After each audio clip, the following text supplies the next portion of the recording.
Dataran Yarmouk ini merupakan dataran yang sedikit bergelombang dan berbatu dengan persediaan air dan padang rumput yang cukup untuk menopang kedua pasukan.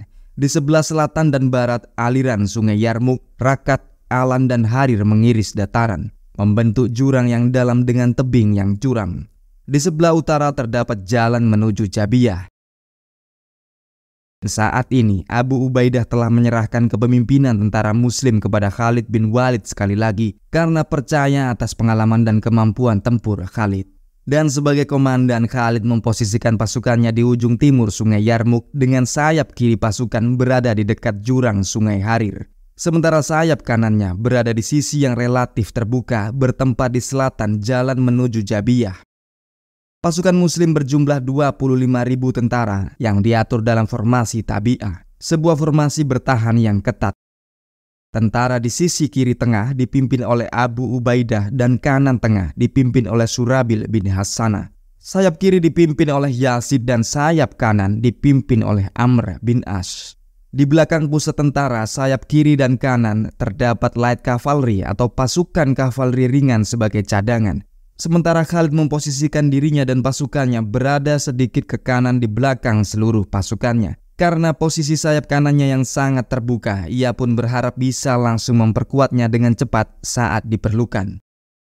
Di sisi lain, pasukan Bizantium yang berjumlah 40.000 orang berbaris membentang dari jurang sungai Alan hingga selatan Jabiyah. Sayap kanan pasukan Bizantium dipimpin oleh Gregory dan sayap kiri dipimpin Kanatir.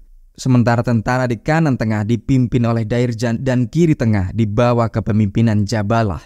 Dan di belakang setiap pasukan ini terdapat kavaleri berat sebagai kelompok cadangan. Sebelum melakukan pertempuran, Fahan diperintahkan oleh Heraklius untuk menggunakan jalan negosiasi, setidaknya menunda sampai pasukan Persia bersiap terlebih dulu.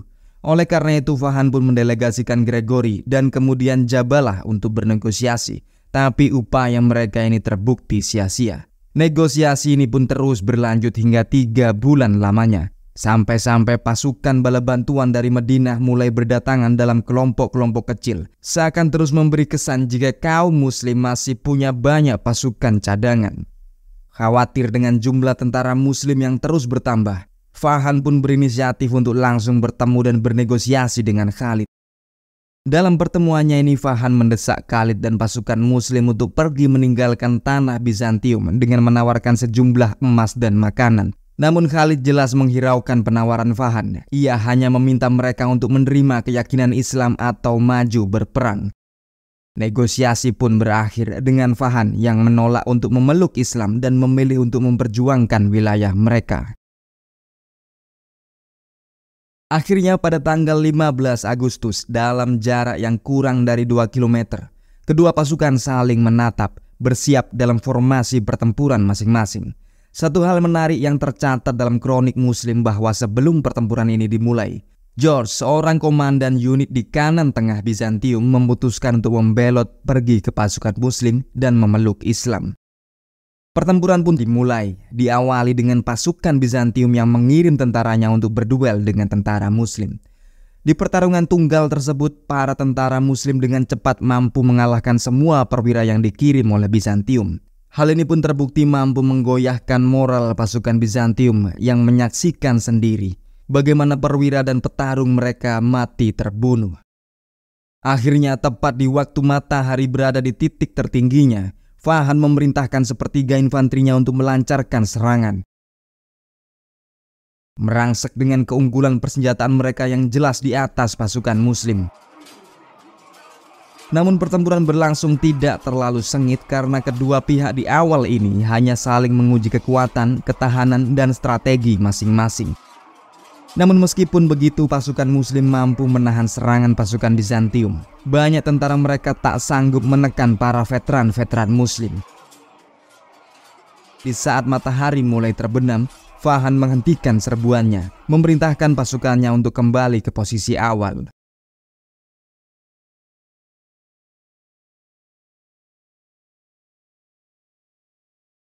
Hari berikutnya, Fahan memutuskan untuk melancarkan serangan sebelum fajar, di saat pasukan Muslim sedang melakukan sholat subuh.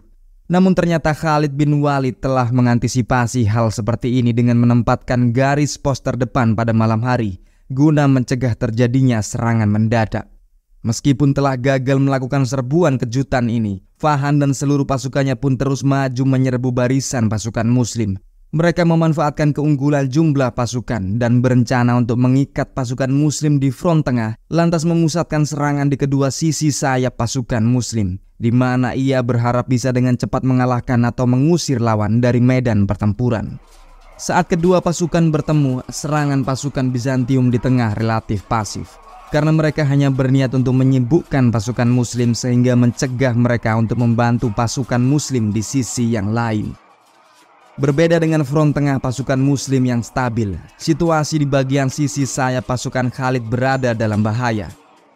Di utara, Kanatir bersama tentara Slavianya secara brutal menyerang sayap kanan pasukan Muslim yang dipimpin oleh Amr. Dengan sekuat tenaga, Amr dan pasukan infanterinya berusaha menahan serangan tersebut. Namun pasukan Muslim yang kalah jumlah terpaksa harus mau didorong mundur.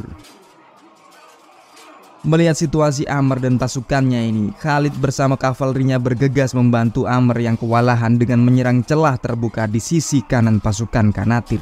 Ia pun juga selanjutnya memerintahkan Amr untuk mengirim para pasukan kavalerinya melanglang ke utara, menyerang dari sisi kiri pasukan Kanatir. Di saat pasukan kavaleri tiba di posisi masing-masing, Amr langsung menggerakkan infanterinya melakukan pukulan balik. Alhasil serangan tiga arah ini terbukti mampu mengacaukan Kanatir dan barisannya. Dan dengan serbuan yang terkoordinasi sempurna, pasukan Muslim berhasil memaksa Kanatir untuk berlari mundur, masuk kembali menuju barisan utama pasukan Bizantium. Sementara Khalid sibuk membantu Amr di utara, sayap kiri yang dipimpin oleh Yazid malah kewalahan menahan serangan pasukan Bizantium yang dipimpin oleh Gregory. Dan meski telah berusaha melakukan perlawanan dengan sengit, tentara Yazid yang memang kalah jumlah ini dengan cepat terdorong mundur ke arah kamp kaum muslimin. Menariknya, ketika Yazid dan pasukannya ini mundur dan semakin mendekati kamp, mereka malah disambut dengan rentetan hinaan, cacian, dan bebatuan yang dilemparkan oleh para wanita Arab, para istri dan keluarga tentara Muslim yang marah dan mendesak mereka untuk kembali maju menyerang dan tak membiarkan musuh untuk mengalahkan mereka. Peristiwa ini membuat darah Yazid dan para pasukannya sekali lagi mendidih dan melahirkan semangat baru. Dengan sekuat tenaga mereka berhasil membendung serangan pasukan Bizantium meski hanya sementara. Setelah berhasil menstabilkan posisi di sayap kanan, Khalid dan para pengawalnya pun bergerak melintasi medan perang menuju ke sayap kiri untuk langsung membantu Yazid dan pasukannya yang sepertinya tak akan bertahan lebih lama lagi untuk menahan gempuran pasukan Bizantium. Di perjalanan, Khalid memerintahkan satu resimen di bawah pimpinan Darar bin al-Azwar untuk menyerang sisi selatan pasukan Dairjan. Hal tersebut dimaksudkan untuk menyibukkan Dairjan dan mencegahnya mengirim bala bantuan pada Gregory. Dengan sisa pasukannya, Khalid menyerang sisi utara pasukan Gregory.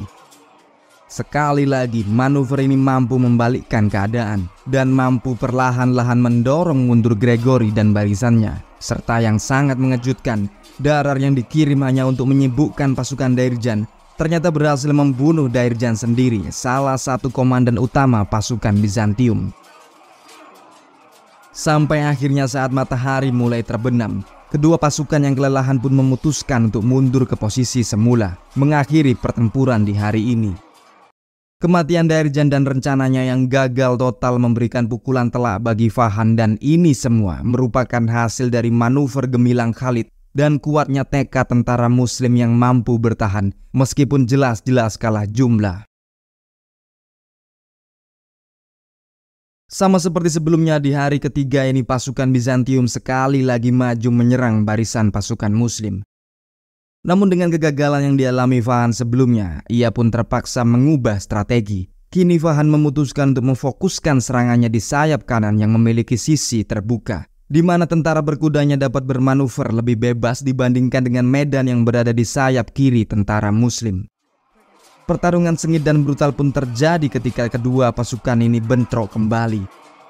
Dan setelah beberapa waktu menahan serangan awal pasukan Bizantium, pasukan Amr pun akhirnya terdesak dan terdorong mundur, yang kemudian diikuti oleh pasukan Surabil. Di saat yang krusial ini, ketika tentara kanannya perlahan-lahan terdorong mundur, Khalid dan para pengawalnya pun kembali melakukan manuver cerdik. Mereka bergegas menyerbu sisi pasukan Bizantium yang terbuka bersama dengan kavaleri sayap kanan Muslim. Dengan adanya bantuan Khalid, Amr dan Surabil pun mampu mempertahankan barisan pasukannya dan melakukan pukulan balik. Pertempuran pun segera berkembang menjadi pertumpahan berdarah. Pasukan Muslim yang mendapatkan kembali momentumnya sekali lagi berhasil memukul mundur pasukan Bizantium dan menggagalkan rencana Fahan.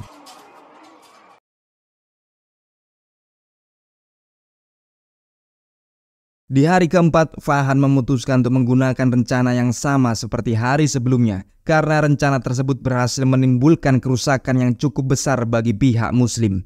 Kanatir dengan pasukan Slavianya serta Jabalah dengan tentara Arab Kristen yang kini diperkuat pasukan Armenia sekali lagi maju menyerbu barisan sisi kanan pasukan Muslim. Sementara Fahan dan pasukan Bizantium lainnya bergerak maju secara perlahan. Ketika kedua pasukan sisi utara ini kembali bentrok, pasukan Surabil dan Amr yang telah mengalami banyak kerugian di hari sebelumnya sangat kesulitan dan tampak bersusah payah menahan serangan pasukan Jabalah dan Kanatir yang kini memang sudah diperkuat dengan tambahan pasukan. Kali ini Khalid menjadi ragu. Ia khawatir apabila pasukan Bizantium melakukan serangan serentak di seluruh barisan pasukannya, mereka semua pasti tak akan bisa bertahan lagi. Mengingat tentara Muslim yang telah banyak kehilangan nyawa akibat pertempuran pada hari-hari sebelumnya, dan juga pasukan pengawal Khalid tak akan bisa membantu kedua sisi di saat yang bersamaan. Untuk mencegah hal tersebut terjadi, Khalid pun memerintahkan Abu Ubaidah dan Yazid maju menyerang pasukan Bizantium di frontnya masing-masing. Serangan ini bertujuan untuk menghentikan gerak maju pasukan Bizantium di sisi kiri, sehingga memberikan waktu baginya untuk membantu pasukan di sisi kanan. Segera setelah tentara di sisi kiri maju, Khalid bergegas membagi kavalerinya menjadi dua bagian dan melaju menuju celah yang terbuka di antara pasukan Surabil dan Amr. Berkat bantuan dari Khalid ini, perlahan-lahan membuat pasukan Muslim mulai berhasil membalik keadaan. Masing-masing dari mereka mampu menekan mundur lawan yang sedang dihadapi. Sementara Khalid sibuk membantu pasukan di sisi kanan, barisan Abu Ubaidah dan Yazid yang menahan pasukan Fahan dan Gregory berada dalam situasi yang genting. Mereka memang berhasil menahan serangan selama beberapa waktu lamanya. Namun Fahan memperkuat serangannya dengan menggunakan barisan pemanah berkuda. Yang jelas ini mengacaukan pertahanan pasukan Abu Ubaidah dan Yazid dengan rentetan serangan anak panah. Banyak tentara Muslim kehilangan penglihatan mereka karena serangan panah pada hari ini, yang kemudian insiden ini dikenal sebagai hari hilangnya mata. Dan karena ini pula pasukan Muslim yang sedang kewalahan ini akhirnya mundur untuk keluar dari jangkauan pemanah. Tak lama setelah mundurnya pasukan Muslim, Bizantium yang berkomitmen untuk memungkasi peperangan saat ini juga langsung merangsek menyerbu barisan pasukan Muslim. Dan saat kedua pasukan kembali bertemu, tentara Yazid dan Abu Ubaidah yang sudah babak belur ini tak mampu menahan serangan penuh dari pasukan Bizantium. Melihat pasukan Yazid dan Abu Ubaidah yang kewalahan dan hampir kalah ini, sekali lagi para wanita Arab yang berada di kamp bergegas berlarian keluar untuk bergabung dalam pertempuran. Tekad yang kuat dari para wanita ini mendorong semangat kaum muslimin untuk bertahan dari serangan Bizantium. Lalu setelah melakukan pertempuran yang cukup lama, pasukan Jabalah dan Kanatir akhirnya memilih mundur karena kelelahan yang kemudian diikuti oleh pasukan Bizantium lainnya.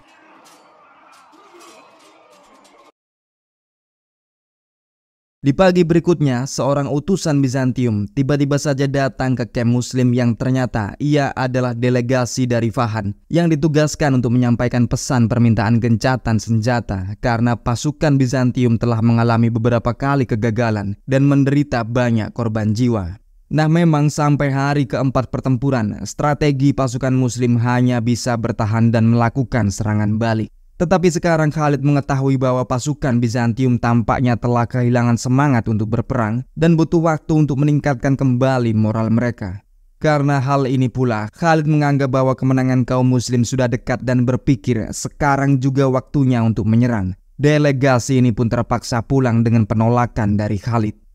Di malam hari, Khalid yang sudah bertekad untuk melakukan serbuan, berencana untuk menjebak pasukan Bizantium dengan memotong setiap rute pelarian mereka. Dua rute pelarian telah ditutupi oleh ngarai dengan jurang yang curam, ngarai Yarmouk di selatan dan ngarai Alan di timur. Sementara rute di utara akan diblokir oleh kavaleri Muslim. Namun di sisi barat ada sebuah jembatan penting yang digunakan untuk melintasi ngarai Rukat. Khalid pun langsung mengirim Darar dengan 500 kavaleri di malam hari untuk mengamankan jembatan tersebut. Darar sendiri langsung bergerak memutar di utara Bizantium dan merebut jembatan ini. Sebuah taktik yang nantinya terbukti sangat-sangat mempengaruhi jalannya pertempuran di hari berikutnya.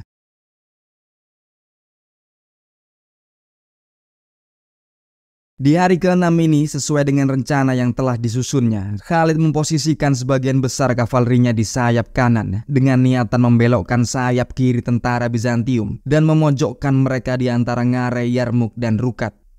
Sesaat setelah matahari terbit, Khalid memerintahkan tentara Muslim menyerbu barisan pasukan Bizantium. Melihat tindakan pasukan Muslim ini, Bizantium pun kaget bukan kepalang karena pasukan Muslim yang selalu bertahan dari hari pertama ini ternyata berani mengambil tindakan untuk menyerbu terlebih dulu. Dan saat kedua pasukan bentrok kembali, kaum Muslim dengan keras menekan barisan pasukan Bizantium. Mereka bertekad untuk memukul mundur pasukan musuh. Namun keunggulan jumlah pasukan lawan membuat mereka tak mampu bertahan lama dalam pertempuran ini.